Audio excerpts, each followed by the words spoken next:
Hello, students. Excited to have my dear friend, Kate Blom. She is also a member of our Risk Assurance and Advisory Board here at MSU Denver. So she has helped guide this internal audit program. And I'm really excited to have her talk about really the meat of what we do as internal auditors, which is performing an engagement. And mainly we're going to talk about assurance and audit, or what we would call true audit engagements today. But later on, maybe even later in this module, we're going to talk about advising as well. But we're going to focus on the assurance side with Kate. And Kate, I'm just going to kick it over to you and have you introduce yourself to the students a little bit, whatever of your background you want to share, and then maybe one fun fact about yourself. Yeah, of course. Well, thank you so much for having me. I'm very excited to be a part of this program. So like Joe mentioned, my name's Kate Blom, and I've been doing audit for over 15 years. For an education background, I went to the University of Maryland, Baltimore County, and I got my undergraduate in financial economics and a minor in political science. I really got into audit because my mother actually did audit, and originally I wanted to be a lawyer, and that didn't quite work out, which is why I have the poli-sci background. But I learned about my sophomore year that was not for me. So I went ahead and switched to financial economics. I learned a little bit more about what my mom did in auditing, and it sounded interesting enough. And then I had a really amazing tax professor, which is comical because you wouldn't equate tax with something fun and engaging, but she was just an amazing professor who really mentored me. So really got on that track of doing audit. After that, I got my master's degree in forensic studies accounting. That was the new and up and coming thing at that point in time for Stevenson University. After that, I worked a slew of different accounting jobs trying to find my niche. When I graduated, it was towards the recession of 2008. So it was a little hard to make that breakthrough to the big four companies because they weren't hiring like they are potentially now. But eventually I found my way to the Defense Contract Audit Agency, which is part of the DoD. And I did external audit for them, auditing the defense contractors. After that, I got into internal audit at TIAA, and I've been there for the last 7.5 years. I found that I love internal audit in comparison to external audit. It's a little bit less adversarial, if you will. If I didn't want to be a lawyer, probably should have known I didn't want to do external audit either.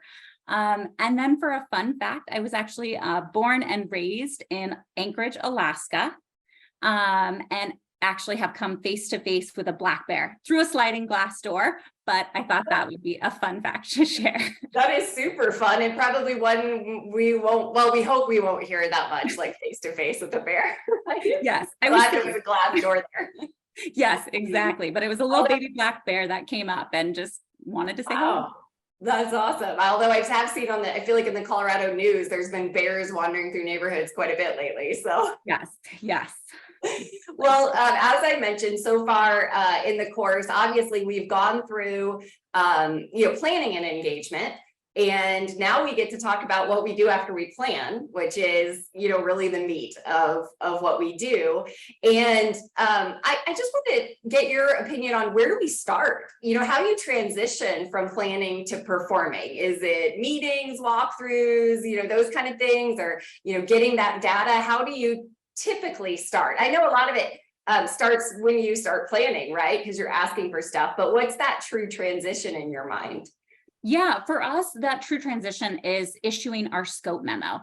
And that's basically the symbol to our clients that, hey, we've transitioned now from planning to what we call our field work stage, right? At that point in time, we've done a lot of the planning, kind of identifying what are those key processes, those key risks, and those key controls that the business has put into place to mitigate those risks.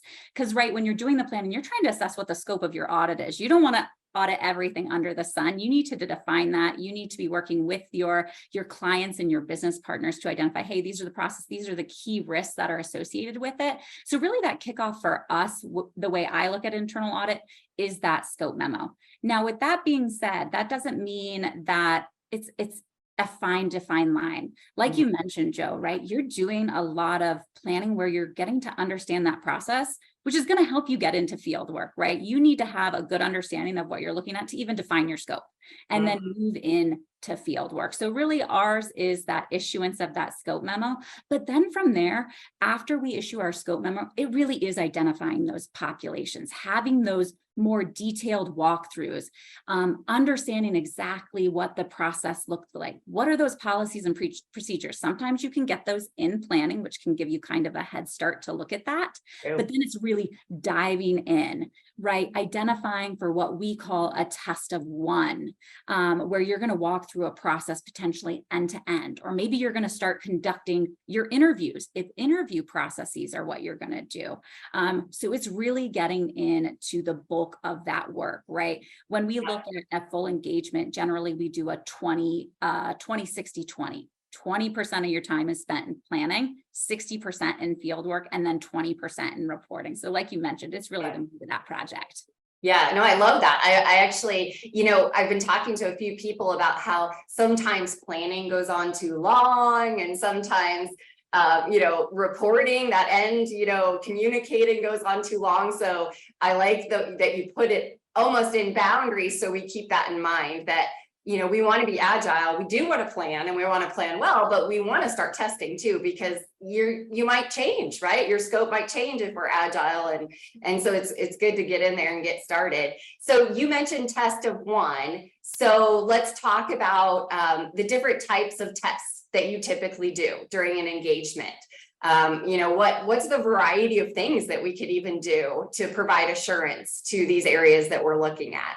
Oh, yeah. So it can range significantly depending on what you're doing and what it may look like or what you're auditing, right? So you could start with meetings or interviews, or we have specific walkthroughs. So I'll give you a few different examples, right? Maybe we're auditing a sales space, right? So maybe we need to conduct interviews to see if our sales team knows what they need to do to be in compliance with good sales practices.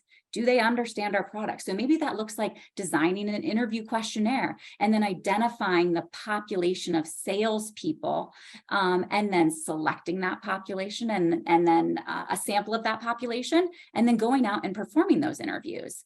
It could be that it's more of a process that you're looking at. So you could do a process mapping or a process flow where you're going out and basically flowing that process end to end, right? What are let's say it's an application process that you're looking at for somebody to enroll in something, or maybe to apply to college, right? What does that look like? What's all the intake of an application? Well, it's not just paper forms.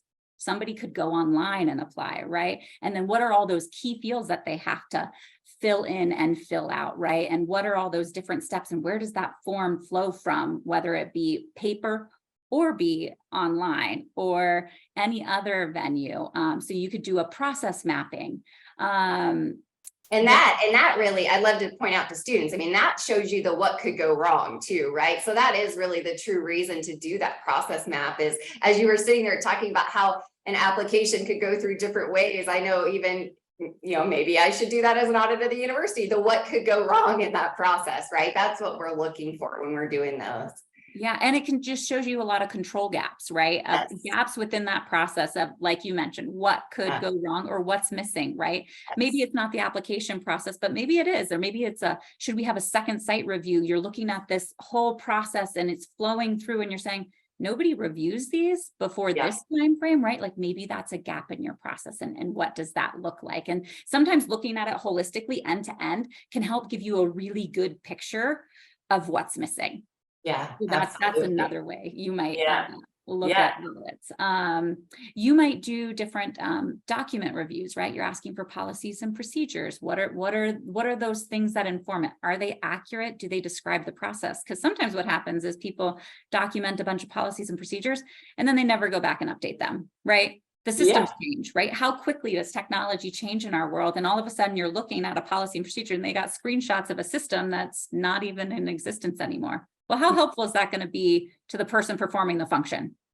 Yeah, and I like, my latest trick is with some of my clients, I'll send like you said, a questionnaire, and I'll actually ask them all, like, do you have policies or procedures to do your job? And I'll say, attach what you use, and I'll get all sorts of versions, right? And then you're like, okay, what happened? During the pandemic, did we all, put our own twist to things because we were at home? And so it's good to to get those, and to get them maybe from multiple people too is my latest trick. Yeah, no, I mean, that's a great point, right? Something else that you think about, right? Version control. If everybody's got them on the desktop, well, if that person goes out and wins the lottery tomorrow, Yeah. how is somebody else going to get that job aid to help them do the job if it transitions to somebody else? We talk a lot about that right now. Everything's about change management and succession planning. If somebody wins the lottery, right, we don't want to equate it to somebody being hit by a bus, because that's a little morbid. We'd like to Lottery is better. That Colorado lottery, what is it, 576 million, right? It's big right now. Yeah.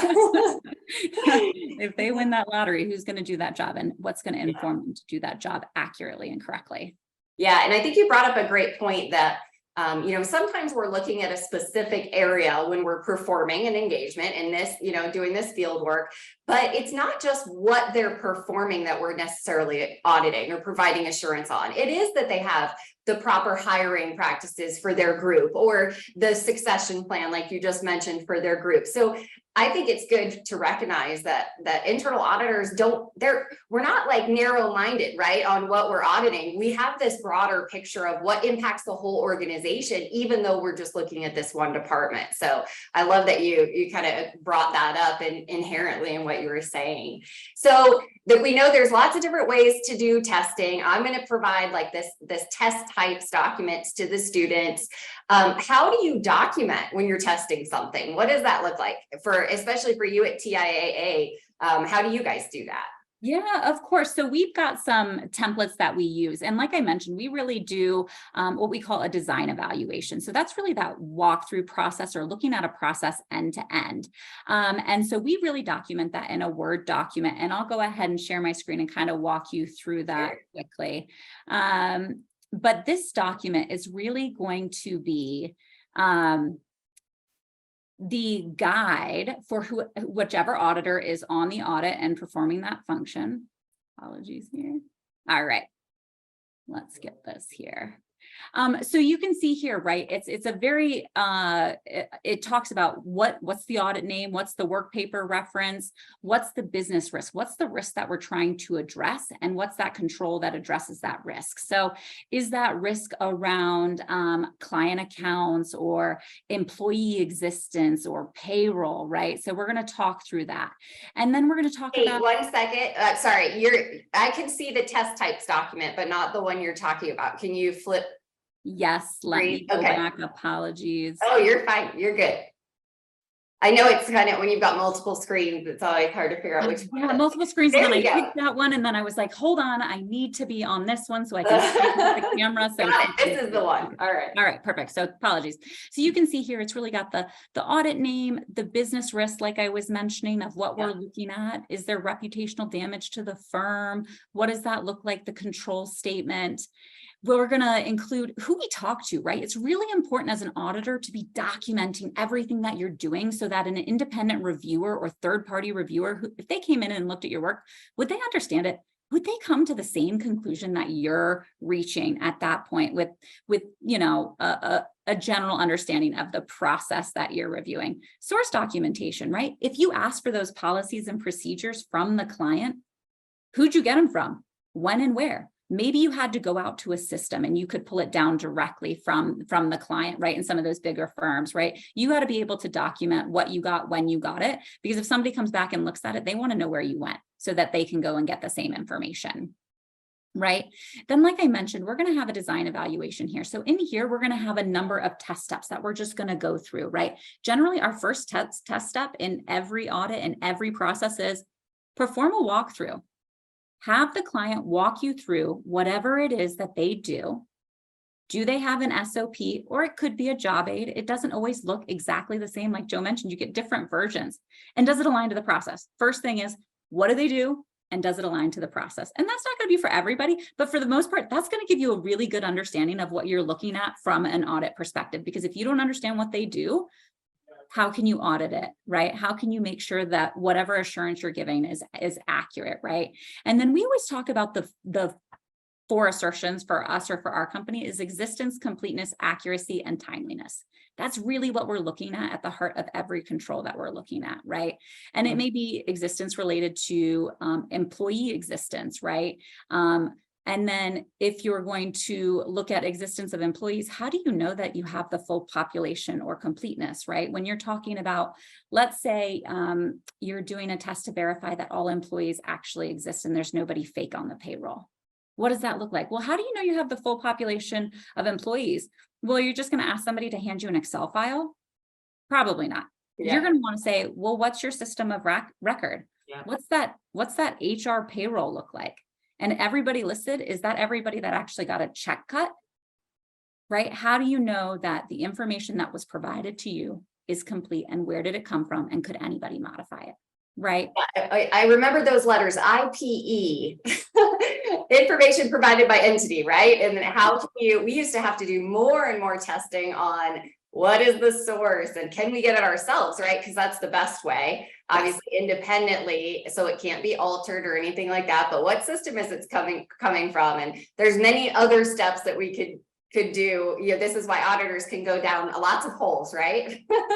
And it's not always going to be so simple that you can just go get it yourself. Sometimes you have to think about population completeness in a different way, because sometimes you can't assess completeness. And sometimes that's your first issue. Yeah. Right? If you can't assess completeness, maybe that's the first issue in your audit report is, hey, there's no way to identify if this is actually the complete population of this process, right? Maybe the population is generated by somebody tracking, manually entering requests that come in via email. Well, how do we know that they got every email and every email got entered onto that Excel file? Right? We know maybe we don't have a complete population completeness. So we really just use a Word document that's going to go through generally everything that we're going to do for our test of one. And then we do what we call either impact testing or operating effectiveness, right? They have assessed that they have a control and this is the process. Well, we can't just test one and reach a conclusion. We got to make sure that it's we can do testing of more than just one, right? Where we're going to do our sample testing. So we use a testing grid. So I'll pull that over as well. Let me know if you can see that. Yep. Okay. There it is. Yep. So we use this testing grid, and it's going to kind of start off the same way. Audit name, test objective, business risk. What are those control statements?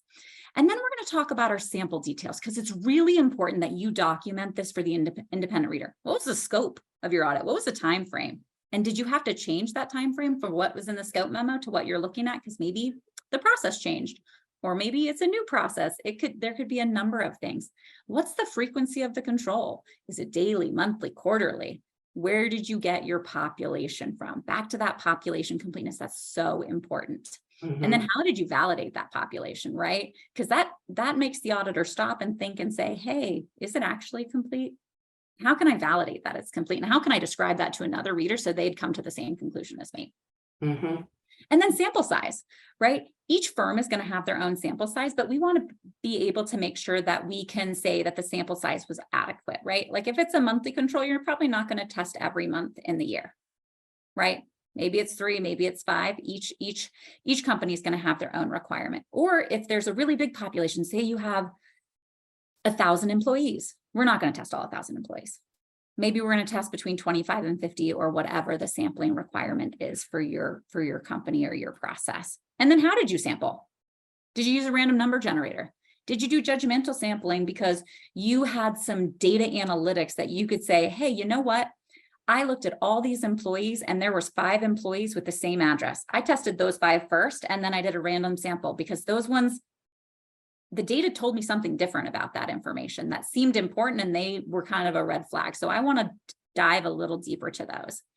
And then we use this little testing grid, right? So we may have a number of different test attributes. So in the example of employee existence, maybe you're going to go out and interview a sample of employees. Well, first you got to be able to locate them. That's going to be your first test, right? So you'd probably have your employee name, their ID, their address, their job code and function. And your first attribute is going to be, verify and confirm the employee can be located for interview, and then in here, you're going to put pass or fail, or maybe Y or N, depending on your tick mark legend. So everything that you're going to do is going to tie out to your tick mark legend that just kind of assesses whether you could validate your attributes that you came up with, right? And then at the end, you're going to make is it an exception, yes or no? Right? So we just use this really simple testing grid because it's very easy to quickly look at in the review process and say, maybe they all say, and no exception noted, and there's no exceptions whatsoever. You're like, Great, we don't have any issues here. So Yeah. that's just something that we use, and everybody can use something that's a little different.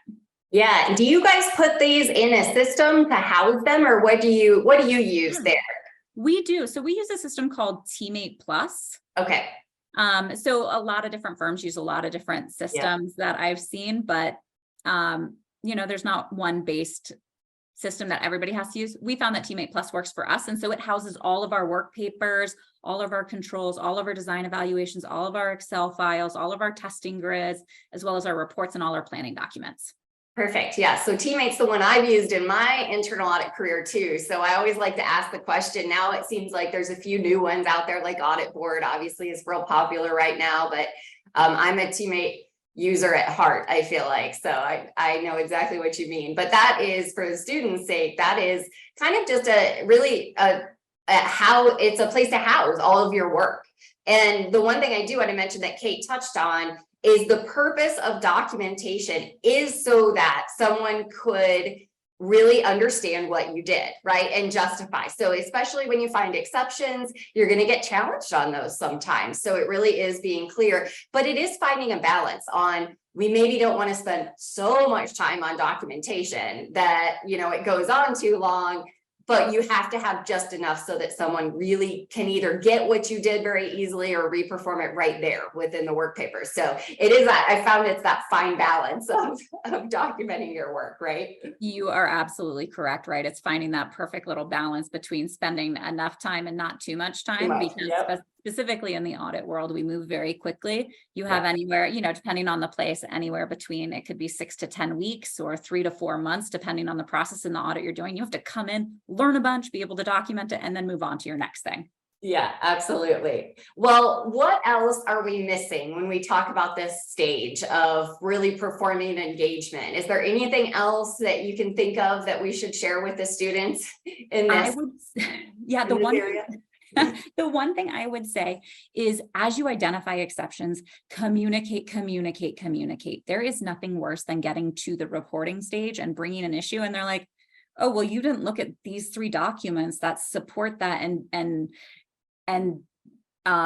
go away, get away from the exception that you found. So I would say, never be afraid to show your cards and be transparent with that. You never want to come out and say, gotcha, that's not a good look for audit. That's not what we're about. We're all about driving efficiencies and enhancements and protecting really the firm or whoever you're working for from any outside people that are coming in to look at it, or our participants having a bad experience, or whoever the end user is having a bad experience. So I would say, as you find exceptions, really challenge the business if there's anything else that you should know.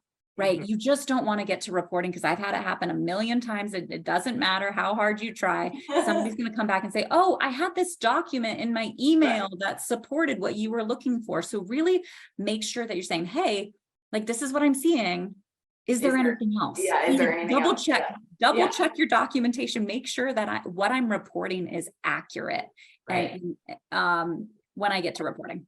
I love that. And I also tell auditors, don't take it personally if they do find you something that, kind of negates your finding, because that's a good thing, right? I mean, we want them to have the documentation. I always love it. All right. It's a love-hate thing, right?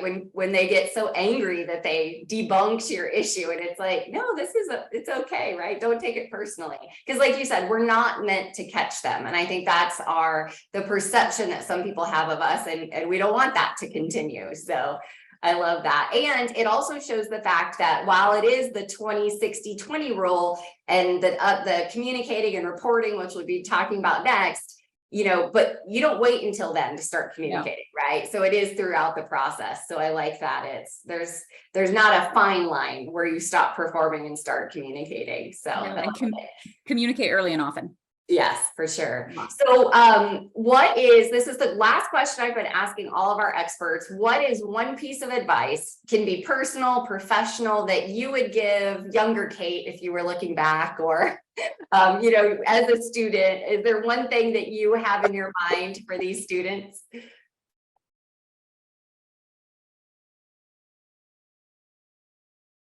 Oh, okay. Apologies, puppies in the background. Oh, so they're just puppies on other ones. It's okay. Somebody rang the doorbell, so they're just very excited.